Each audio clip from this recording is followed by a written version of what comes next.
Ya Tuhan, kenapa saya tuh terlahir dari orang tua Kristen, kenapa saya bukan muslim aja, saya bilang gitu. Insya Allah. Kenapa saya terlahir dari Kristen yang hidupnya teh penuh dengan kebohongan, saya bilang, tipu daya, saya bilang gitu. Saya marah ketika itu.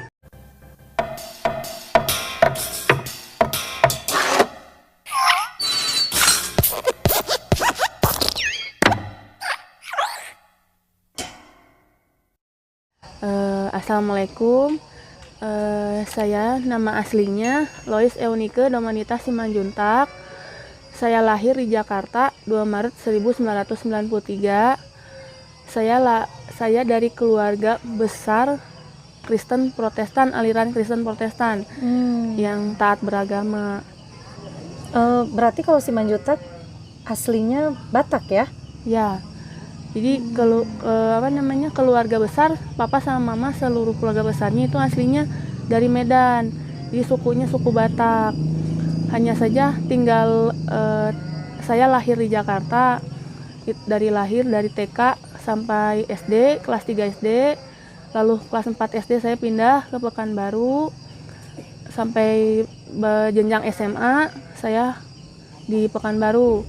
Untuk kuliahnya saya pindah ke Bandung. Saya minta sama orang tua untuk merantau ke Bandung kuliahnya. Itu kalau dari kecil itu sekolahnya negeri atau sekolah Kristen atau? Kalau dari TK sampai SD, saya sekolahnya di Tarakanita 2 Jakarta. Pas pindah kelas 4 SD sama orang tua di Pekanbaru, itu sekolahnya Katolik Santa Maria sampai jenjang SMA. Jadi SMP sampai SMA Dari SD kelas 4 SD sampai SMA itu sekolah Santa Katolik, Maria. Santa Maria. Ya, Katolik iya, Santa iya. Maria di Pekanbaru. Kalau kuliah saya merantau ke Bandung, itu kuliahnya di Universitas Kristen Maranatha Bandung, jurusan psikologi. Ya, namanya Louis Eunike Domanita Simanjuntak ya. Berdasarkan pengakuannya sih tadi katanya dia ini merupakan Kristen Protestan yang taat beragama katanya. Saya sudah sering sekali mendengar istilah-istilah dari para mualaf ini ya, yang ngaku-ngaku taat beragama dan sebagainya lah. Asli dari Medan, lahirnya tapi di Jakarta. Besar di Pekanbaru, kuliah di Bandung. Dia tadi juga bilang bahwa dari kelas 4 SD sampai dia SMA, dia sekolah di Santa Maria Katolik ya, di Pekanbaru.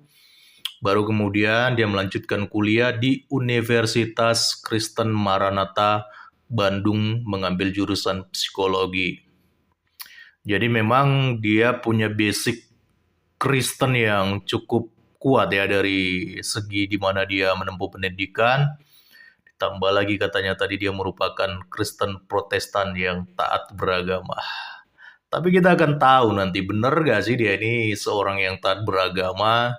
Dan itu akan kelihatan bagaimana cara dia berargumentasi, bagaimana cara dia berbicara tentang kekristenan. Nanti kita sendiri akan bisa menilainya teman-teman. Karena sering sekali kita sudah dengar ya, setiap mualaf-mualaf ini pasti selalu pakai embel-embel taat beragama, taat beragama. Padahal omong kosong semua itu. Padahal sama sekali mereka nggak ngerti apa-apa tentang kekristenan, teman-teman.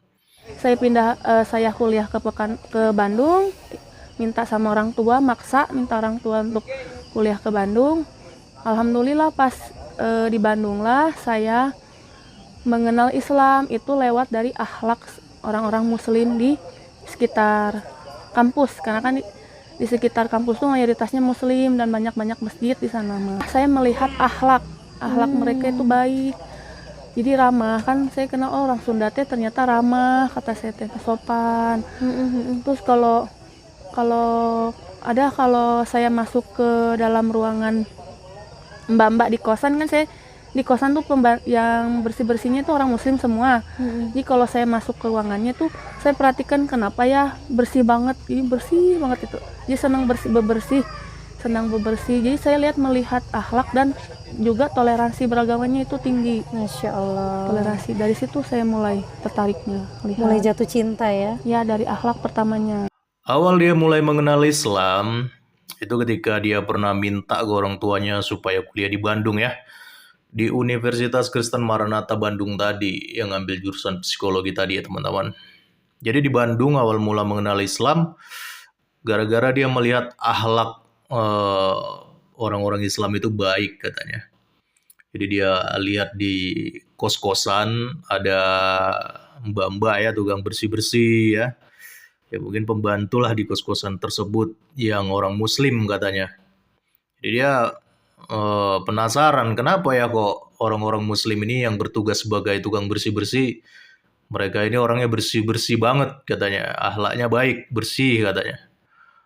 Iya jelas lah, namanya kan profesi mereka tukang bersih-bersih ya sudah tugas mereka kan untuk membersihkan kos-kosan supaya bersih, dijaga kebersihannya ya. Namanya juga kan tukang bersih-bersih ya. Kalau mereka nggak bersih-bersih kos-kosan, ya itu namanya makan gaji buta, namanya ukti ya. Jadi aneh aja mengenal Islam itu gara-gara melihat hal seperti ini, saya pikir itu lucu ya ukti ya. Saya pikir tadi mengenal Islam gara-gara melihat sesuatu yang spektakuler, itu bisa kita terima. Tapi ini gara-gara lihat ada pembantu tukang bersih-bersih yang katanya bersih, alanya baik aja. Kamu sudah tergugah seperti itu. Ya, tapi itu terserah kamu lah ya. Kita lanjutkan lagi videonya. Terus kapan mulai semakin mantap dengan Islam? Kalau untuk mantap Islam itu saya itu perbandingan kitab antara tapi saya tuh ngedalamin dulu Alkitab Kristen, Bible. Oh, Jadi Masya Allah. Bible-nya Kristen itu, jadi sebelumnya kan ceritanya sebelumnya mah saya kan pulang ya pas 2013, akhir 2013 saya pulang ke Pekanbaru. Awal sebelum saya mau mendalamin Bible itu, saya tuh tanya dulu sama mama suatu hari kalau saya menikah sama orang Muslim gimana, saya tanya kan. Mama aku marah besar, cuma nanyanya kenapa marah besar ya, marahnya ngeledak-ledak. Kamu kenapa ngomong kayak gitu? Udah pokoknya harus nurut sama orang tua, patuh sama orang tua. Mama bilang, Tuhan yang hidup siapa? Saya tuh mikir Tuhan yang hidup siapa? Saya bilang Yesus. Kata mama bukan. Bapak bukan. Siapa Tuhanku? Kataku kan yang hidup mah. Mama bilang orang tua. Orang tua Tuhan gitu. Saya pikir gitu kan. Lalu mama sampaikan ke bapak, anak kamu aneh, anak teh aneh. Oh, iya. Tiba-tiba teh. Ini aneh nih anak kamu nih udah mulai ngomongnya ngawur. Terus bapak bilang ini ada renungan firman kan, kalau orang Kristen itu pakai renungan firman untuk membaca Alkitabnya. Jadi ada ayat-ayat tertentu untuk membaca Alkitab. Jadi orang Kristen itu nggak baca Alkitab semuanya, itu cuma berdasarkan renungan firman doang. Nah aku dikasih bapak, habis itu pulanglah saya ke Bandung. Nah selama di Bandung itulah saya mendalami yang namanya Alkitab itu dari awal sampai akhir. Karena saya berpikir kan yang namanya kitab suci udah bacanya dari awal sampai akhir, kenapa perlu per ayat-ayat? Kenapa dicomot-comot gitu ya? Dicopot-copot gitu. Nggak perlu lah pakai renungan firman itu, udah baca aja semua. Dia juga mengisahkan bagaimana dia mantap dengan Islam. Katanya sih karena perbandingan kitab katanya. Jadi waktu dia pulang ke Pekanbaru ya, dari kuliah gitu ya, mungkin ada liburan dia pulang ke Pekanbaru bersama orang tuanya ya di Pekanbaru. Dia nanya ke mamanya. Jadi dia tanya begini.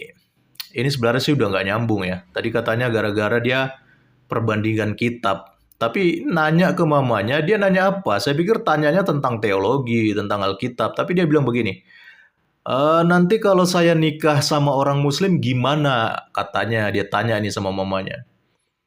Lalu mamanya katanya marah besar, ya. Mamanya sampai marah ya. Satu sisi ya marah juga dong ya kan. Karena kan di dalam kekristenan kan yang namanya gelap itu kan tidak bisa bersatu dengan terang ya. Kalau mau cari pasangan, carilah pasangan yang seiman, yang sepadan, itu kata firman Tuhan. Jadi wajar kalau mamanya marah, karena memang mungkin mamanya ini sudah menduga pertanyaan dari anaknya ini, si Yunike ini tadi ya, kalau dia memang sepertinya ada tujuan ya untuk menikahi pria Muslim. Ya mungkin dia dapat emas-emas kali ya di Bandung sana ya. ada kenal mas-mas di sana, mungkin diajak kawin mungkin teman-teman. Makanya dia tanya ke mamanya, bagaimana nanti kalau saya nikah sama orang muslim itu bagaimana. Lalu mamanya marah, mamanya bilang kalau kamu tahu Tuhan yang hidup itu siapa? Lalu dijawab si Unikenya, katanya Tuhan Yesus kan, katanya. Ya, tetapi bukan, katanya. Lalu dia bilang, Bapak juga bukan, katanya. Terus mamanya bilang, bukan, tapi orang tua, katanya. Jadi dia bilang bahwa Tuhan itu adalah orang tua kita sendiri, katanya. Eh, Sebenarnya saya pikir ini merupakan sebuah apa ya, semacam analogi aja sih sebenarnya. Ya kalau memang orang tua kita itu sebenarnya merupakan perpanjangan tangan dari Tuhan juga. Ya kan, orang tua yang melahirkan kita, membesarkan kita, merawat kita dan sebagainya. Jadi harus berbakti juga lah kepada orang tua ya, tapi bukan secara harafiah bahwa orang tua itu adalah Tuhan, bukan. Maksudnya supaya kita ini diajarkan sebagai anak-anaknya berbakti kepada orang tua. Ya, supaya jangan durhaka, Yunike ya. Kamu bilang begitu sama orang tua kamu itu nggak baik. Mengatakan orang tuamu marah dan sebagainya, wajar. Sebagai orang tua yang menyayangi anaknya, pasti dia nggak mau anaknya itu tersesat. Ya, dia tanya juga ke bapaknya. Orang tuanya ini, mamanya ini lapor ke bapaknya mungkin ya. Ya, disampaikan ke bapaknya, dibilang anak kamu aneh, kata. Ya memang aneh sih sebenarnya, ngomongnya mulai ngawur. Terus bapaknya bilang, ini ada renungan, firman katanya. Baca ini, katanya begitu. Jadi di dalam renungan itu kan ada ayat-ayat tertentu ya, dalam membaca Alkitab ya. Jadi si Unikenya ini bilang, kalau orang Kristen itu nggak baca Alkitab semua. Jadi mereka itu cuma baca renungan doang ya. Lalu dia bawa itu renungan, dia bawa Alkitab di Bandung, dan di situ katanya dia mulai mendalami Alkitab dari awal sampai akhir. Oke, siap ya. Kita kunci ya pernyataan dia yang katanya dia mulai mendalami Alkitab, katanya. Mendalami. Dan saya lebih kepada ketuhanan. Karena saya mencari Tuhan. Tuhan saya sebenarnya siapa, benar nggak itu Yesus Tuhan yang Trinitas itu, benar nggak Tuhan saya. Pada akhirnya saya membuktikan di Alkitab itu tidak ada satupun ayat yang mengatakan bahwa Yesus itu mengatakan bahwa dirinya Tuhan, itu tidak ada. Insya Allah. Jadi Yesus itu bukan Tuhan. Kalaupun yang menuhankan Yesus itu hanyalah dari Paulus dan Barnabas yang mengatakan kepada jemaat Kristen Yesus itu Tuhan. Itu tuh Paulus dan Barnabas. Kalau Nabi Yesus sendiri itu tidak mengatakan bahwa dirinya Tuhan. Malah Yesus itu menyuruh kepada bangsa Israel, ya hai Bani Israel, sembahlah Tuhanmu, Tuhan Allah itu Tuhan yang Esa. Kan ketika saya melihat ada ayat, tapi saya lupa ya itu mah di bagian mana, tapi itu ada di Bible gitu ada ya? di Bible. Dan kalau ada Bible-nya saya bisa buktikan. Di Bible itu mengatakan kepada Bani Israel untuk Tuhan itu Allah, Allah itu Esa. Oh berarti Tuhan saya Allah, oh berarti Tuhan saya itu satu. Dia mulai membandingkan teman-teman ya, itu terlebih utama itu berbicara tentang konsep ketuhanan ya. Dia bertanya-tanya Tuhan itu sebenarnya siapa, benar gak Yesus itu Tuhan, benar gak itu Trinitas dalam Alkitab. Dan pada akhirnya si Unika ini setelah dia mendalami Alkitab nih katanya, akhirnya dia membuktikan bahwa di dalam Alkitab ternyata tidak ada Tuhan Yesus mengatakan bahwa dirinya itu adalah Tuhan, katanya. Kalaupun ada yang menuhankan Tuhan Yesus itu adalah Paulus dan Barnabas, katanya. Waduh, ini kayaknya tipe-tipe orang yang kebanyakan dengar dari para polemikus muslim yang aneh-aneh nih. Saya jadi makin ragu kalau dibilang dia Kristen Protestan yang taat ini sebenarnya korban-korban dari para polemikus muslim yang aneh-aneh sebenarnya. Karena dia bilang katanya Yesus tuh nggak pernah mengatakan bahwa dirinya itu adalah Tuhan, katanya. Orang Kristen yang sejati, yang benar-benar taat, yang benar-benar mendalami Alkitab ya, dia pasti akan tahu di mana itu ayatnya, bahwa sebenarnya ada ayatnya bahwa Yesus itu mengaku Tuhan. Ya, ada ayatnya. Contohnya seperti dalam Yohanes 13 ayat 13 ya, kalau nggak salah ya. Nanti bisa dicek, dikoreksi. Bahwa di situ Tuhan Yesus mengatakan, perkataanmu itu benar, bahwa akulah guru dan Tuhan. Ada sebenarnya dalilnya Yunike ya. Kamu ngaku-ngaku Kristen Protestan taat, tapi kamu sendiri nggak tahu kalau ada ayatnya bahwa Yesus mengaku bahwa dirinya Tuhan. Jadi stoplah menunjukkan kebodohan kamu itu. Apalagi kamu bilang kalau yang menuhankan Yesus itu adalah Paulus dan Barnabas lagi. Aduh, kamu tahu nggak sebelum Paulus dan Barnabas itu ada mengenal Kristus, ya Yesus itu sudah dianggap Tuhan terlebih dahulu oleh para murid dan umatnya pada waktu itu. Banyak orang-orang yang sudah mengakui bahwa Yesus itu Tuhan, termasuk juga para murid. Bahkan Paulus itu ya, kalau kamu bicara tentang Paulus, kamu mengatakan kalau Yesus itu dituhankan oleh Paulus, kamu itu ngaco, ya ngaco total ya. Saya jadi makin ragu kamu ini benar-benar Kristen atau enggak sebenarnya. Karena sebelum Paulus itu berjumpa secara pribadi dengan Tuhan Yesus ya, melalui penglihatan pada waktu itu ya. Paulus itu benci sekali dengan Tuhan Yesus. Bahkan dia mengejar itu para orang Kristen, ya. Jadi sebelum Paulus itu menjadi Kristen dan dia percaya kepada Kristus, sudah ada Kristen. Jadi bukan Paulus yang menuhankan Yesus, sudah ada Kristen. Dan Paulus ini menjadi penjahat pada waktu itu. Dia berusaha menangkap orang-orang Kristen, dipenjarakan, bahkan bila perlu dibunuh. Jadi jangan kamu bilang kalau Paulus itu yang menuhankan Tuhan Yesus ya.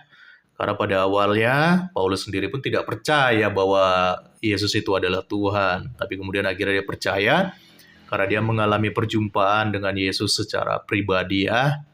Kemudian kamu juga mengatakan bahwa Yesus itu tidak pernah mengatakan bahwa dirinya Tuhan. Malahan kamu bilang tadi bahwa Yesus berkata, "Hai Bani Israel, sembahlah Tuhanmu, Tuhan Allah itu Tuhan yang Esa." Aduh, ini makin kelihatan kemari ini kalau kamu sebenarnya ini nggak tahu apa-apa sama sekali tentang kekristenan ya. Kamu seperti mualaf-mualaf, sebenarnya saya juga ragu kamu ini mualaf pada umumnya ya.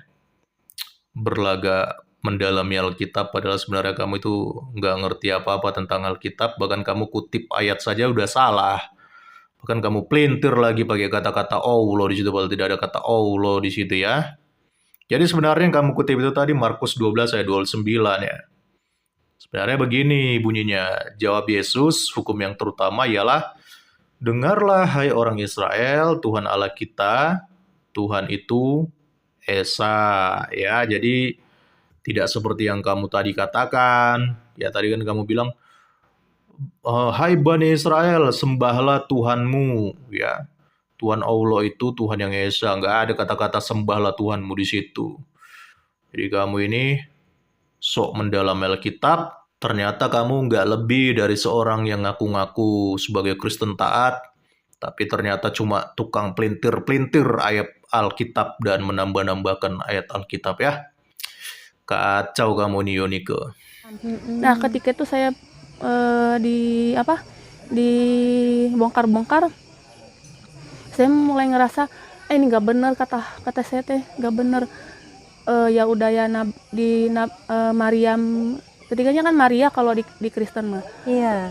Maria mah dibilang nikah sama jadi zina, nikah sama Yusuf. Nabi Yusuf mah di zaman kapan, Maria di zaman kapan, saya bilang kan. Jadi saya mah udah pasti ketika itu udah nggak yakin sama yang namanya Alkitab gitu. Padahal Alkitab sendiri tuh harusnya kalau orang Kristen mendalami Alkitab tuh pasti semuanya juga masuk Islam. Kudu namanya. Tapi ini nggak didalemin. Di bagian ini Yunike bilang katanya setelah bongkar-bongkar Alkitab akhirnya merasa bahwa Alkitab itu nggak benar ya. Dia bilang nggak benernya itu gara-gara dia melihat ada kisah Maria ya, kalau di dalam pengertian konsep agamanya dia itu Maryam ya, yang menikah dengan Yusuf katanya. Lalu dia bingung gitu. Bagaimana mungkin Maryam itu menikah dengan Yusuf? Sementara zamannya udah beda. Kan Nabi Yusuf itu kan beda zaman ya. Sudah jauh sekali perbedaannya. Bagaimana mungkin bisa menikah dengan Maria ya? Ini dari sini makin kelihatan kamu ini bukan Kristen sebenarnya.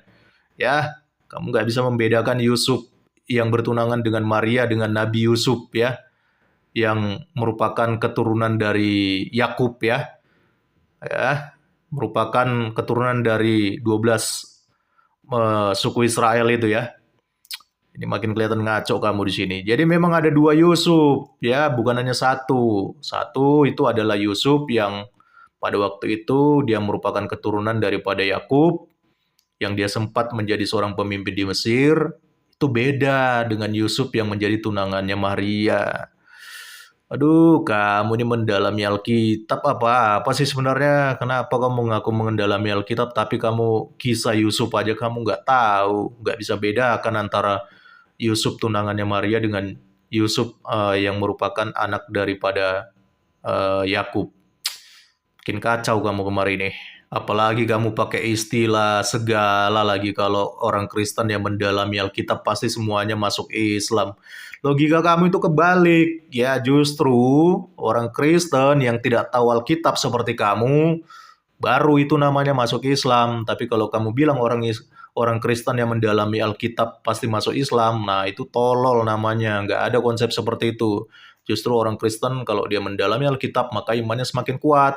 Tapi kalau orangnya seperti kamu, ya ngaku-ngaku Kristen Protestan taat, sok-sok mengatakan mendalami Alkitab, ya, tapi nggak bisa membedakan mana Nabi Yusuf, mana Yusuf yang merupakan tunangannya Maria. Dari sini aja kamu udah kelihatan kalau kamu sebenarnya nggak tahu apa-apa tentang kekristenan, tentang Alkitab. Makanya pantaslah kamu di agama seberang, karena memang kamu ini sudah terlalu banyak kebohongan dari ucapanmu ya. Maka setelah dari situ saya tuh ngerasa kesel, ngerasa sempat marah sama Allah. Ya bilang, ya Tuhan kenapa saya tuh terlahir dari orang tua Kristen, kenapa saya bukan Muslim aja, saya bilang gitu. Insya Allah. Kenapa saya terlahir dari Kristen yang hidupnya teh penuh dengan kebohongan, saya bilang, tipu daya, saya bilang gitu. Saya marah ketika itu. Waduh, kalau bagian ini saya agak ngeri juga nih mendengar ucapanmu ya. Karena kamu sepertinya memang ada masalah ya mungkin dengan konsep cara berpikirmu. Atau bahkan dalam kehidupanmu sendiri saya melihat sepertinya ada masalah yang cukup besar dari caramu berargumentasi, dari bagaimana caramu menyusun cerita, bagaimana pertengkaranmu dengan keluargamu. Benar-benar ada sesuatu yang sangat trouble di sini ya, kacau. Kamu bilang setelah dari situ ya kamu menyesal karena terlahir dari orang tua Kristen, menyesal terlahir sebagai Kristen, dan kamu katakan ya, ini sebenarnya tuduhan yang serius. Kalau Kristen itu hidupnya penuh kebohongan dan tipu daya. Kok bisa ucapan itu keluar dari mulutmu ya Yunike ya? Sayang sekali lah orang tuamu itu mendidik kamu baik-baik, tapi kamu sudah durhaka dengan orang tuamu sendiri, dan saya duga ini sepertinya kamu memang sudah lari dengan lelaki muslim ya. Ini dugaan saya ya. Karena dengan tadi pernyataan kamu yang mengatakan kalau kamu menikah dengan pria muslim, bagaimana tanggapan mamamu, dan mamamu ternyata marah besar. Jadi mungkin kamu lebih memilih pria muslim tersebut daripada keluargamu sendiri. Ya, jadi udahlah, jujur aja lah. Bilang aja kalau kamu mau mu'alaf karena mau nikah dengan pria muslim di Bandung ya. Tapi kemudian mama kamu marah dan nolak, bilang aja ya. Gak usah malu. Kalau kamu memang sebenarnya karena mau menikah motivasimu dengan pria muslim. Bukan karena kamu katakan kamu mendalami Alkitab. Ya, karena dari argumentasimu kelihatan kamu gak ngerti sama sekali tentang Alkitab. Lalu kamu bilang Kristen penuh kebohongan dan tipu daya.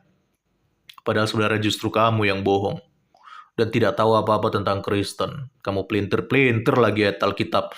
Lalu kamu bilang juga Maryam dan Yusuf menikah padahal Nabi Yusuf beda zaman. Alam mbak. Minimal kalau mau putar balikan fakta, belajar dululah memahami Alkitab supaya jangan salah dan akhirnya menjadi blunder ya. Tapi sebenarnya saya menemukan fakta yang baru nih. Ya saya maklum aja lah ya, karena di video yang lain yang saya temukan dari channel YouTube yang sama, ternyata mbaknya ini, si Yunike ini, sebelumnya juga sudah pernah dibawa oleh keluarganya ke klinik jiwa. Atau ke klinik orang gila katanya ya. Ini berdasarkan pengakuannya sendiri ya teman-teman, bukan berdasarkan asumsi saya. Saya pernah dibawa ke klinik jiwa. klinik orang gila. Ya, mungkin karena keluarganya merasa ada yang lain dari anaknya ini ya. Makanya dibawa ke klinik jiwa. Dan keluarganya nggak sepenuhnya salah juga sih. Bawa anaknya sendiri ke klinik jiwa. Kalau tadi kita mendengar beberapa argumentasinya yang nggak nyambung ya. Tapi sok-sokan paling tahu tentang Kristen. Ya saya cuma bisa berdoa lah buat Mbak Yunikenya, semoga sehat-sehat dan hubungannya dengan keluarga bisa dipulihkan kembali. Salam kritis, Tuhan Yesus memberkati. Salam.